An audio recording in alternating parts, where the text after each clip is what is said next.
Welcome to back to basic channel. इस video में हम गॉर्डन एलपोर्ट की ट्रेट थ्योरी ऑफ पर्सनैलिटी को डिस्कस करेंगे। गॉर्डन एलपोर्ट फर्स्ट साइकोलॉजिस्ट थे जिन्होंने अपनी थ्योरी में ट्रेट की बात की है।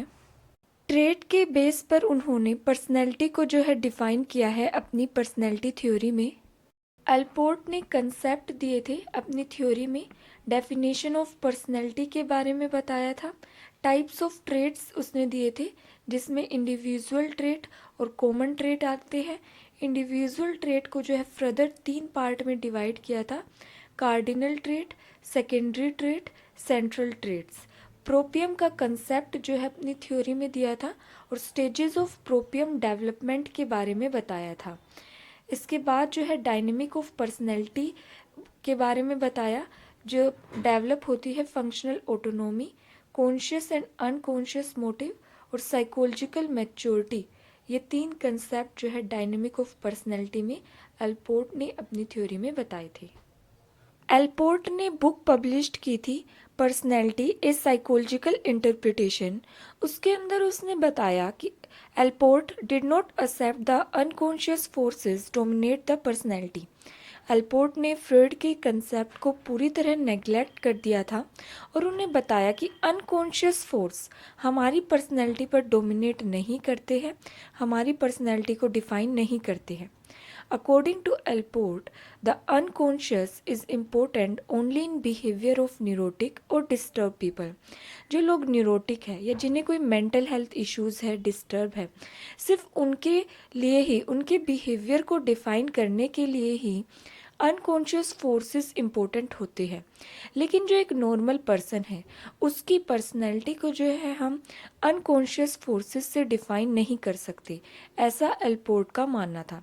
Alport first to introduce the concept of trait. ये पहले साइकोलॉजिस्ट थे जिन्होंने कंसेप्ट दिया था ट्रेट का अपनी थ्योरी में। पर्सनैलिटी थ्योरी उन्होंने ट्रेट के बेस पर डिफाइन की थी। अपनी थ्योरी के अंदर उसने पर्सनैलिटी की डेफिनेशन दी थी जो इम्पोर्टेंट है। Personality is the dynamic organisation within the individual of those psychophysical system that determine characteristic behaviour and thought. Personality एक डायनेमिक ऑर्गेनाइजेशन है। डायनेमिक ऑर्गेनाइजेशन क्या होता है? इट मीन्स पर्सनैलिटी कॉन्स्टेंटली हमारी चेंज होती रहती है within the individual of those psychophysical system. Psychophysical क्या होता है? It means that personality is composed of both mind and body functioning together as unit. Personality एक डायनेमिक ऑर्गेनाइजेशन होता है।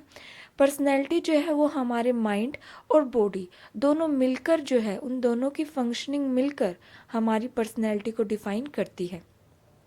Determine means all facets of personality activate और direct specific behaviour और thought. हमारी personality का एक स्पेसिफिक बिहेवियर होता है और एक स्पेसिफिक थॉट होता है। Characteristic behaviour and thought means everything we think and do is characteristic. Each person is unique. हर पर्सन उसकी अलग कैरेक्टरिस्टिक होती है। उसका थॉट का पैटर्न, सोचने की क्षमता वो अलग अलग होती है, जिसके बेस पर एक पर्सन यूनिक होता है। तो पर्सनैलिटी एक डायनेमिक ऑर्गेनाइजेशन है with in the individual of those psychophysical system that determine, जो साइकोफिजिकल माइंड और बॉडी मिलकर डेटरमाइन करती है कैरेक्टरिस्टिक बिहेवियर और थॉट को पर्सन के। फोर्ट ने अपनी थ्योरी में हेरिडिटी और इन्वायरमेंट का रोल बताया था कि हमारी पर्सनैलिटी हमारी हेरिडिटी पर डिपेंड करती है या इन्वायरमेंट पर। तो Allport stated that we reflect both our heredity and our environment. हमारी पर्सनैलिटी के अंदर हेरिडिटी भी रोल प्ले करती है और इन्वायरमेंट भी रोल प्ले करता है। Heredity provides the personality raw material, जैसे इंटेलिजेंस, टेम्परामेंट, ये प्रोवाइड करती है, एक बेसिक रॉ मटेरियल हमारी पर्सनैलिटी को देती है। जेनेटिक बैकग्राउंड रिस्पॉन्सिबल होता है uniqueness, portion of our uniqueness. एक पर्सन एक दूसरे से कितना यूनिक होगा ये डिपेंड करता है उसके जेनेटिक्स पर। तो यूनिकनेस हमारी पर्सनैलिटी के अंदर वो हमारे जीन से आती है। Alport invoke both personal and situational variables to indicate the importance of both genetics and learning. Allport ने बताया हमारी पर्सनैलिटी के अंदर जेनेटिक्स और लर्निंग दोनों का ही मेन रोल होता है. Allport considered personality to be discrete और डिसकॉन्टिन्यूस होती है. Personality traits are real and exist within each of us. Personality traits जो है वो रियल होते हैं और एग्जिस्ट करते हैं हर पर्सन के अंदर. ऐसा नहीं है कि किसी की पर्सनैलिटी ना हो, हर पर्सन की जो है कुछ ना कुछ पर्सनैलिटी होगी ही. Trait determine or cause behavior. They motivate us to seek appropriate stimuli. They interact with the environment to produce behavior. Trait को उन्होंने ट्रेट को डिफाइन किया था कि ट्रेट जो है हमारे बिहेवियर के अंदर होते हैं, हमारे बिहेवियर को कोज करते हैं. जिस तरह के ट्रेट हमारी पर्सनैलिटी में प्रेजेंट होंगे उस तरह का बिहेवियर जो है एक पर्सन जो है वो शो करेगा. ट्रेट जो है motivate us to seek appropriate stimuli. Trait हमें मोटिवेट करते हैं किसी एक पर्टिकुलर स्टिमुलाई की तरफ रिएक्ट करने के लिए. And they interact with the environment to produce behaviour. जब हम इंटरैक्ट करेंगे इन्वायरमेंट से तो उन ट्रेट के बेस पर जो है हमारा बिहेवियर प्रोड्यूस होगा. ऐसा एल्पोर्ट का मानना था. ट्रेट्स क्या होते हैं? एक हमारी करेक्टरिस्टिक होती है हमारी पर्सनैलिटी की, बस उसे ही जो है एल्पोर्ट ने ट्रेट का नाम दे दिया है. Traits can be demonstrated empirically. उसने बताया ट्रेट्स को जो है हम एम्पिरिकली देख सकते हैं, स्टडी कर सकते हैं उन ट्रेट्स की. By observing behaviour over time we can infer the existence of traits in the consistency of a person's response to the same और सिमिलर स्टिमुलाई. अगर हम एक पर्सन का बिहेवियर कंटिन्यूसली जो है ऑब्जर्व करेंगे या टेस्ट करेंगे तो हम ये देखेंगे, हम उन ट्रेट्स के एग्जिस्टेंस का कि किस पर्सन के अंदर कौन सा ट्रेट प्रेजेंट है ये पता लगा सकते हैं. अगर हम उस पर्सन को कॉन्टिन्यूसली ऑब्जर्व करते हैं तो हमें कंसिस्टेंसी देखने को मिलेगी उसके बिहेवियर पर. उसके बेस पर जो है हम प्रिडिक्ट कर सकते हैं कि वो पर्सन कैसा बिहेव कर रहा है, कैसा रिस्पॉन्स कर रहा है एक पर्टिकुलर स्टिमुलाई आने पर. तो कंसिस्टेंसी होना ज़रूरी है ट्रेट में. Traits are interrelated, overlap even through they represent different characteristic. Traits जो है एक दूसरे से रिलेटेड होते हैं, एक दूसरे पर ओवरलैप होते हैं और अलग अलग कैरेक्टरिस्टिक को हमारी पर्सनैलिटी की बताते हैं. ट्रेट्स वेरी विद सिचुएशन के साथ जो है वो ट्रेट्स वेरी भी करते रहते हैं. एल्पोर्ट ने अपनी थ्योरी में दो तरह के ट्रेट्स जो है बताए थे. 2 टाइप्स ऑफ ट्रेट्स उसने दिए. एक तो है इंडिविजुअल ट्रेट और एक है common trait. Individual traits are unique to a person and define his और हर कैरेक्टर. इंडिविजुअल ट्रेट जो है हर पर्सन के अंदर यूनिक होगा और उसके कैरेक्टर को बताएगा. Common trait are shared by number of people. Common traits change over time as social standards and value changes. Common trait जो है वो सभी इंडिविजुअल में होगा. जैसे जैसे हमारी सोसाइटी चेंज होएगी, हमारी वैल्यूज़ चेंज होगी, हम सबके अंदर ही वो कॉमन ट्रेट जो है वो चेंज होते रहेंगे. लेकिन इंडिविजुअल ट्रेट वो होते हैं जो एक यूनिक एक पर्सन के अंदर, हर पर्सन के अंदर अलग अलग होते हैं, तो इसे इंडिविजुअल ट्रेट कहेंगे. These are subject to social, environmental and cultural influences. Common trait जो है वो सोशल, इन्वायरमेंटल और कल्चर से जो है इन्फ्लुएंस होते हैं. फर्दर जो है इंडिविजुअल ट्रेट को जो है इसे पर्सनल डिस्पोजिशन भी कहा है एल्पोर्ट ने. और फर्दर जो है इंडिविजुअल ट्रेट को 3 पार्ट में डिवाइड किया है. Cardinal traits, central traits, secondary traits. सबसे पहले है cardinal traits. These are rare and dominating, usually developing later in life. ये जो है डोमिनेट ट्रेट होते हैं जो हमारे बचपन से हमारे अंदर नहीं होते हैं. जैसे जैसे हमारी ग्रोथ होती है, डेवलपमेंट होती है, उसके साथ साथ जो है ये डेवलप होते रहते हैं हमारी पर्सनैलिटी में. They tend to define a person to such an extent that their names become synonyms with their personality. ये जो है पर्सन की पर्सनैलिटी में इस तरह से जो है वो हो जाते हैं, डीप हो जाते हैं कि वो सिनोनिम बन जाते हैं उसकी पर्सनैलिटी का। जैसे हिटलर जो है एग्रेशन के लिए फेमस है, जो है क्रूरता के लिए फेमस है। तो जो ये एग्रेशन वाला ट्रेट है हिटलर के अंदर, ये उसकी पर्सनैलिटी के सिनोनिम बन जाता है।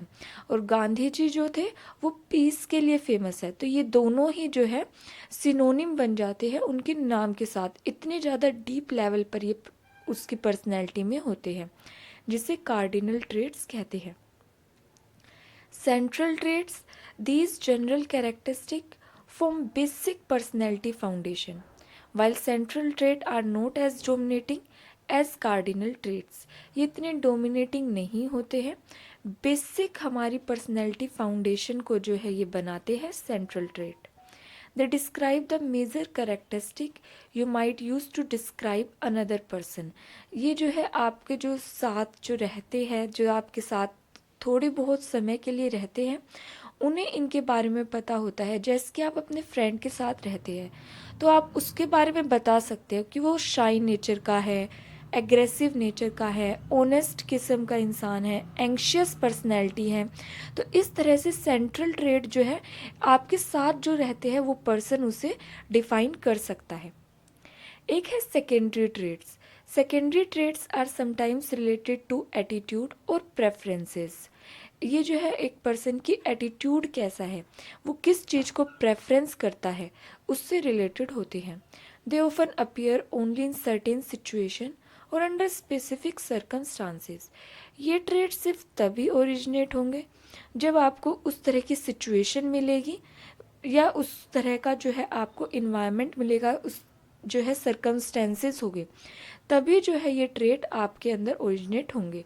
मान लो अगर आप एक पीसफुल पर्सनैलिटी हैं, लेकिन अगर आपके सामने सिचुएशन ऐसी आ जाती है कि आपको एग्रेशन शो करना पड़ रहा है, तो उस टाइम पर ये जो है ट्रेट आपके अंदर आ जाएगा। ये हमारी पर्सनैलिटी के अंदर होता है, लेकिन सिर्फ ज़रूरत पड़ने पर ही आप इसे शो करते हैं।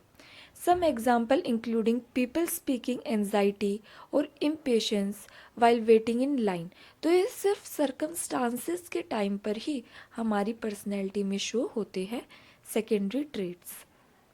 प्रोपियम वर्ड जो है अल्पोर्ट ने अपनी थ्योरी में यूज़ किया था।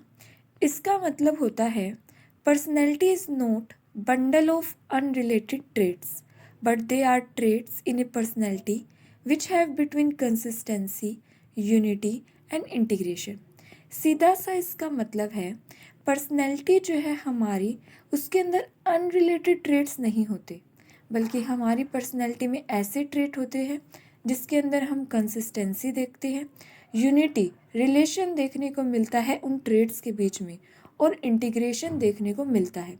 इसके लिए जो है उसने टर्म का यूज़ किया था प्रोपियम, जिससे हमारे ट्रेट में यूनिटी, कंसिस्टेंसी और इंटीग्रेशन देखने को मिलता है। The personality has clear organization structure and govern by certain important principles, he called it proprium. उसने बताया पर्सनैलिटी जो है ऑर्गेनाइज स्ट्रक्चर होती है और एक इम्पोर्टेंट प्रिंसिपल से जो है गवर्न होती है। कुछ प्रिंसिपल्स होते हैं हमारी पर्सनैलिटी में, ये प्रिंसिपल्स स्टेजेस में डेवलप होते हैं। तो इसे जो है उसने प्रोपियम का नाम दिया था कि हमारी पर्सनैलिटी जो है वो ऑर्गेनाइजिंग स्ट्रक्चर में होती है, एक क्लियर ऑर्गेनाइजिंग स्ट्रक्चर होती है और गवर्न होती है इम्पोर्टेंट प्रिंसिपल से, जिससे उसने प्रोपियम का नाम दिया था। उसने जो है 7 स्टेजेस बताई थी जिससे ये प्रोपियम डेवलप होते हैं। पहली है sense of body, self identity, self esteem, self extension, self image, rational coping, propriate striving.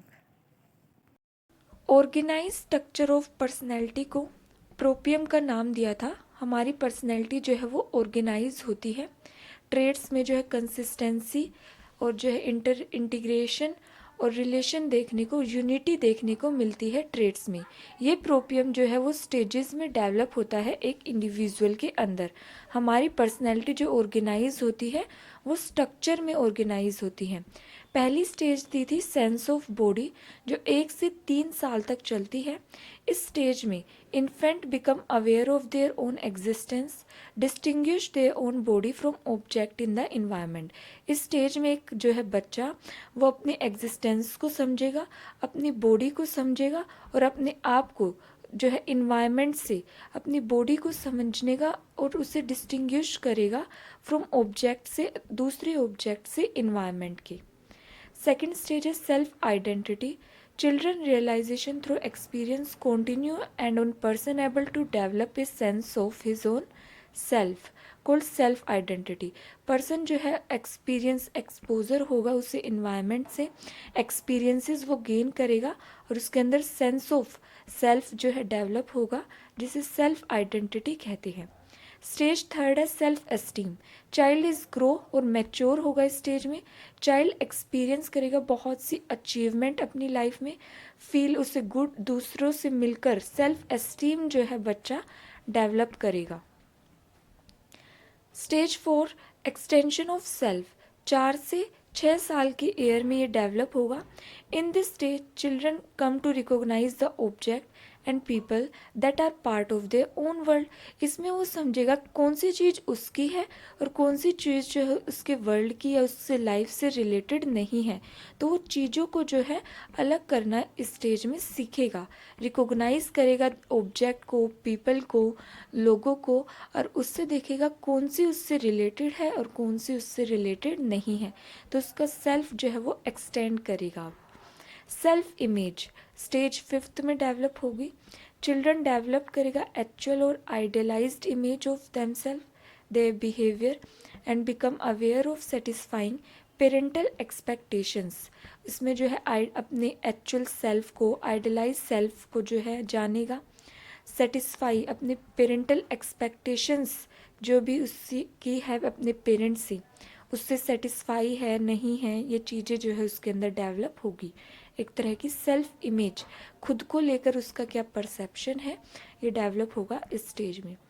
Stage 6 है self as a rational coper. 6 से 12 साल में डेवलप होगी। Children become to apply reason and logic to the solution of everyday problem. अब बच्चा जो है reason देना शुरू करेगा, लॉजिक्स का यूज़ करेगा अपने एवरीडे प्रॉब्लम्स में। स्टेज 7 प्रोप्रिएट स्ट्राइविंग डेवलप होगी एडोलिसेंस एज में। Young people begin to formulate long range goals and plans. इस स्टेज में जो है लॉन्ग गोल्स बनाएगा, प्लान्स अपने जो है वो बनाएगा। Next is adulthood. Normal, mature are functionally autonomous, independent of childhood motives. They function rationally in the present and consciously create their own lifestyle. बच्चा मैच्योरली बिहेव करेगा, ऑटोनोमस हो चुका है, इंडिपेंडेंट हो चुका है। अब जो है प्रेजेंट में रैशनली वो बिहेव करेगा, अपनी लाइफ स्टाइल को जो है वो क्रिएट करेगा। तो ये 8 स्टेजेस हैं जिसके अंदर जो है वो अपने प्रोपियम को, अपनी पर्सनैलिटी को ऑर्गेनाइज करेगा। एल्पोर्ट ने अपनी थ्योरी में कंसेप्ट दिया था डायनेमिक ऑफ पर्सनैलिटी, कि हमारी पर्सनैलिटी जो है वो डायनेमिक नेचर की है, चेंज होती रहती है। हम जो है प्रिडिक्ट नहीं, अगर हम आज प्रिडिक्ट कर पा रहे हैं अपनी पर्सनैलिटी को, ज़रूरी नहीं है हम कल भी वही बिहेव कर रहे हो। इसलिए हमारी पर्सनैलिटी जो है वो चेंज होती रहती है, ऐसा एल्पोर्ट का मानना था। इसे डिफाइन करने के लिए उसने 3 जो है वो अपने वो दिए थे, functional autonomy, conscious and unconscious motive, psychological maturity, जो है डिफाइन करता है डायनेमिक ऑफ पर्सनैलिटी को। फंक्शनल ऑटोनोमी को उसने 2 पार्ट में डिवाइड किया। पहला है प्रिजर्वेटिव फंक्शनल ऑटोनोमी और दूसरा प्रोप्रिएट functional autonomy. Preservative functional autonomy, the behaviour as addiction and repetitive physical action such as habitual ways of performing some routine and everyday task. कुछ behaviour ऐसे होते हैं जिसके हम एडिक्ट हो जाते हैं और वो हमें डेली परफॉर्म करने ही होते हैं अपनी लाइफ में, हम उनके हैबिचुअल हो जाते हैं। This behaviour really have no purpose at the present moment yet we continue to indulge in that behaviour. ज़रूर जो वो बिहेवियर हम एडिक्टिव बिहेवियर कर रहे हैं, ज़रूरी नहीं है कि उसका प्रेजेंट मोमेंट से अब कोई कनेक्शन हो, लेकिन हम फिर भी कर रहे हैं। मान लीजिए अगर आपको कभी कोई डिप्रेशन हुआ या कोई भी आपको हैप्पीनेस सेलिब्रेट करनी है, उसके लिए आप अल्कोहल को कंज्यूम करते हैं। उस टाइम पे उसकी ज़रूरत थी उस बिहेवियर की, लेकिन अगर उस मोमेंट के जाने के बाद भी आप डेली अल्कोहल को कंज्यूम कर रहे हैं, तो इसका मतलब आप उस बिहेवियर के हैबिचुअल हो गए हैं। उसकी ज़रूरत नहीं है, लेकिन फिर भी आप उसे परफॉर्म कर रहे हैं। उसे जो है प्रिजर्वेटिव फंक्शनल ऑटोनोमी कहते हैं। Next is propriate functional autonomy. The process of behaviour become value of individual known as propriate functional autonomy. आप एक ऐसा बिहेवियर कर रहे हैं जो आपका जो है वैल्यू बन चुका है, आपकी जो है ज़रूरत बन चुका है, आपके अंदर जो है वो पूरी तरह से वैल्यू आप उसे मानने लगे हैं। जैसे कि वैल्यू ऑफ ऑनेस्टी, ट्रस्ट, जो आपकी वैल्यू बन चुका है आपकी लाइफ में। ऐसे बिहेवियर को जो है वो प्रोप्रिएट फंक्शनल ऑटोनोमी कहते हैं। Next is organising of our propriate functioning. हमें हमारे फंक्शनिंग को, जो भी हम काम करते हैं, जैसी भी हमारी पर्सनैलिटी है, उसे ऑर्गेनाइज करने की क्यों ज़रूरत होती है? क्योंकि it is a maintain our sense of self. हम जो है अपने सेल्फ को, खुद को, अगर हमारा बिहेवियर हमेशा जो है आज कुछ कल कुछ होगा, तो हम जो है अपने आप को समझ ही नहीं पाएंगे। तो ये ज़रूरी होता है ऑर्गेनाइज करना इन फंक्शनिंग को, हमारे बिहेवियर की फंक्शनिंग को ऑर्गेनाइज करना ज़रूरी होता है, ताकि एक सेंस ऑफ सेल्फ जो है कि हम एक्चुअल में है कौन, ये डेवलप हो सके। It determines how we perceive the world, what we remember from our experiences, how our thoughts are directed. Organization ज़रूरी है appropriate functioning का, क्योंकि ये determine करता है कि हम इस वर्ल्ड को कैसे परसीव करते हैं, हमारे एक्सपीरियंसेस कैसे हैं, हमारे थॉट्स हमें कहाँ लेके जा रहे हैं। तो इसके लिए ऑर्गेनाइज होना ज़रूरी है appropriate फंक्शनिंग का। अप्रोप्रिएट फंक्शनिंग मतलब पर्सनैलिटी की फंक्शनिंग का, बिहेवियर का। 3 प्रिंसिपल्स ऑफ ऑर्गेनाइजिंग प्रोसेस। इस ऑर्गेनाइजिंग प्रोसेस के 3 प्रिंसिपल्स जो है बताए थे एल्पोर्ट ने। पहला प्रिंसिपल है ऑर्गेनाइजिंग एनर्जी लेवल। ये जो है हमारी प्रोप्रिएट फंक्शनिंग ऑर्गेनाइजेशन हमारी एनर्जी लेवल को ऑर्गेनाइज करती है। क्यों करती है organise? Organising of one's energy into different activities. हमें जो है सभी एक्टिविटीज़ में एनर्जी चाहिए होती है। किस एक्टिविटी में हमें कितनी एनर्जी लगानी है, किस में कम लगानी है, ये हमें बताती है। The energy is organized into many novel and creative activities which are productive and not in activities which are non-productive. हम अपनी एनर्जी को लगाते हैं जो हमारे लिए नोवल होती है, क्रिएटिव होती है, हम जिन्हें प्रोडक्टिव समझते हैं, जो हमारे लिए इम्पोर्टेंट है। हम उस जगह अपनी एनर्जी नहीं लगाते हैं जो हमारे लिए नॉन प्रोडक्टिव है, जो हमारे लिए इम्पोर्टेंट ही नहीं है। तो हम जो है उसी अपनी एनर्जी को वहीं ऑर्गेनाइज करते हैं। Next is mastery competence. It refers to the level at which choose to satisfy motives. He master and competently deal with various situation. ये जो है हम मास्टर कर लेते हैं चीज़ों पर, ताकि हम अपनी मोटिव्स को सेटिस्फाई कर सके। उसके लिए जो है हम मास्टरी डेवलप करते हैं, कॉम्पिटेंट हो जाते हैं। वेरियस सिचुएशन से डील करने के लिए मास्टरी ज़रूरी होती है। Next is appropriate patterning. Patterning, we organize our perceptual and cognitive process around the self, keeping what enhance our self image and rejecting the rest. हम organize करते हैं अपनी perceptual को और cognitive processes को हम ऑर्गेनाइज कर लेते हैं जो भी हमारी थिंकिंग चलती है या जो भी हम परसीव करते हैं अपने वर्ल्ड से, उस पे जो है हम जो है ऑर्गेनाइज कर लेते हैं ताकि हमारी सेल्फ इमेज बढ़ सके। हमारी जो है हम जो है ऐसी चीज़ों पर फोकस कर सके जो हमारी सेल्फ इमेज को बढ़ाए और ऐसी चीज़ों को जो है रिजेक्ट कर सके जो हमारी सेल्फ इमेज को कम करती है। तो इसके लिए जो है ऑर्गेनाइज होना ज़रूरी होता है पर्सनैलिटी का, फंक्शनिंग का। एल्पोर्ट ने ये भी बताया कि Allport said some behaviour such as fixation, reflexes, etc., arising from biological drives are not under the control of functional autonomous motives. हमारे कुछ बिहेवियर ऐसे होते हैं जो बायोलॉजिकल नेचर के होते हैं। हमेशा हमारे बिहेवियर का ओरिजिन फंक्शनल ऑटोनोमस मोटिव्स नहीं होता है, हमारा इंडिपेंडेंट मोटिव नहीं होता है। बायोलॉजिकल मोटिव भी होते हैं हमारी पर्सनैलिटी के, हमारे बिहेवियर के। Alport described infant as pleasure-seeking, destructive, impatient and dependent. He called them an unsocialized horror. उसने जो है एक कोटेशन, एक वर्ड का यूज़ किया था, unsocialized horror, जो बीच में बताया है सिर्फ। अल्पोर्ट ने जो है इन्फेंट को प्लेजर सीकिंग, डिस्ट्रक्टिव, इम्पेशेंट कहा था और अनसोशलाइज्ड हॉरर टर्म का जो है बच्चों के लिए यूज़ किया था। कॉन्शियस एंड अनकॉन्शियस मोटिव जो है सेकंड वो है पार्ट है डायनेमिक ऑफ पर्सनैलिटी का।